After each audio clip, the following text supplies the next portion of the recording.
कि वो एक पूर्व मंत्री ने कुछ आरोप लगाए हैं कि भाई यहाँ पर भ्रष्टाचार हुआ है, जमीन घोटाला हुआ है, और कुछ सबूत भी पेश किए हैं जिनमें कई बड़े नेताओं के नाम भी बताए जा रहे हैं। मेरे मित्र जो आका बैठे हैं उसके, वो खुद तो आते नहीं आगे। एक बुझे हुए कारतूस को आपके सामने बिठा देते हैं, क्योंकि मैं चौधरी भूपेंद्र सिंह हुड्डा को उसकी कमियां जो प्रदेश के हित में नहीं थी 10 साल में, मैं उनके ऊपर बोलता हूं, वो अपने आप को आते नहीं आगे उनको भेज देते हैं। अरे चौधरी भूपेंद्र सिंह आकाओं का मत भेजो, खुद आओ, अपने बेटों को मेरे सामने बिठाओ। जब मनरेगा के विषय पे वो महात्मा गांधी के बाहर बैठे, जब मैंने सवाल कलानौर में उठाया, तुरंत दूसरे दिन यहाँ से किसी छुट भैयों को प्रेस करवा दी। बत्रा जी, आपने भ्रष्टाचार का आरोप लगाया था, तो उन्होंने कहा कि वो तो मुझे उनको आगे इस टाइम पे किस तरह? मैंने उसकी इंटरव्यू बड़े गौर से सुनी है।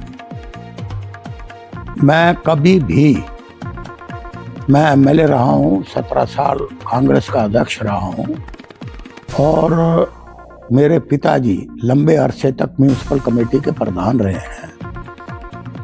और मैं ये समझता हूँ कि जो आदमी अनएजुकेटेड होता है वो इस किस्म की भाषा का इस्तेमाल करता है। मैंने जब कभी भी कोई लफ्ज़ का इस्तेमाल किया है तो मैं बाकायदा मुनीश ग्रोवर जी मंत्री कह के कहता हूँ। और ये वो शख्स है जो विधानसभा में, जो रणवीर सिंह के पिता, जो मातूराम जी, जो फ्रीडम फाइटर थे, जिनका बहुत बड़ा लंबा इतिहास रहा है, ये उनको गुहाने की मातूराम की जलेबी वाला कहता है। तो मैं समझता हूँ ये एक अज्ञानता का परिचय देता है, नंबर 1। नंबर 2, मैंने गौर से उनका इंटरव्यू सुना है। वो कभी तो कह रहे हैं कि इनके आका इनको बिठा देते हैं, बुझे हुए कारतूस हैं, और कभी ये कह रहे हैं कि ये अपने आकाओं को बिठा देते हैं। मुझे लगता है कि ये थोड़ा सा बैलेंस खो चुके हैं, एक बात।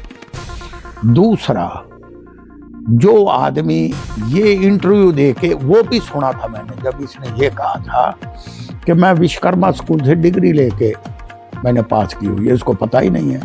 स्कूल से तो सर्टिफिकेट मिलता है, कॉलेज में डिग्री मिलती है।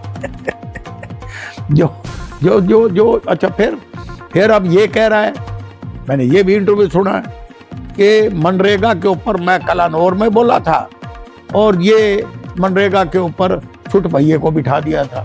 ये तो मनरेगा के ऊपर तो चौधरी दीपेंद्र सिंह मेंबर पार्लियामेंट जो 5 बार रहे हैं, उन्होंने प्रेस कॉन्फ्रेंस अपने ऑफिस में की थी। और अगर चौधरी दीपेंद्र सिंह को ये बात कह रहा है तो इनको, वो कहते हैं ना, थूक अगर छत की तरफ फेंकोगे तो अपने ऊपर आके गिरेगी। इसको ऐसी भाषा का इस्तेमाल नहीं करना चाहिए, एक बात। दूसरा, मैंने तो आरोप इसके ऊपर लगाया ही नहीं है। ये रोजाना बाप बेटा भूपेंद्र सिंह करता है। मैंने तो एक लिस्ट दिखाई है जिसके अंदर इनके बेटे का नाम है। ये कह दें उसका नाम गलत है। मैंने तो ये कहा है कि इसके अंदर इतना बड़ा स्कैम है, इरेगुलरिटीज हुई हैं। तो ये कहे नहीं हुई, जांच का विषय है, इसमें इनको बुखलाने की जरूरत क्या है?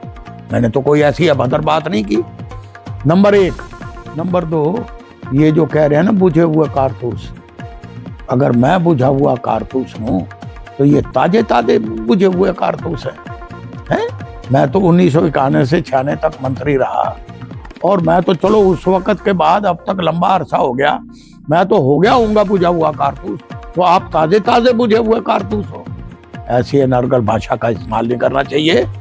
ये जांच का विषय है, जो हमने एलिगेशन लगाए हैं उसका सीबीआई इंक्वायरी होगी, और जो दोषी होगा वो दूध का दूध, पानी का पानी हो जाएगा। आकाओं को टिप्पणी को लेकर किस तरह? ये उनको ऐसी टिप्पणी नहीं करनी चाहिए थी। मैं तो हमेशा जो मंत्री रहा है, मैं उनको बड़े इज्जत से मुखातब करता हूँ, बड़े इज्जत से उनकी बात करता हूँ, लेकिन इस तरह से ये तो बौखलाहट की बात है, ऐसी बात नहीं करनी चाहिए। कौन बुझा हुआ कारतूस, कौन छुट भैया, इनको ऐसी बात, ऐसे शब्द कहने से पहले शर्म आनी चाहिए।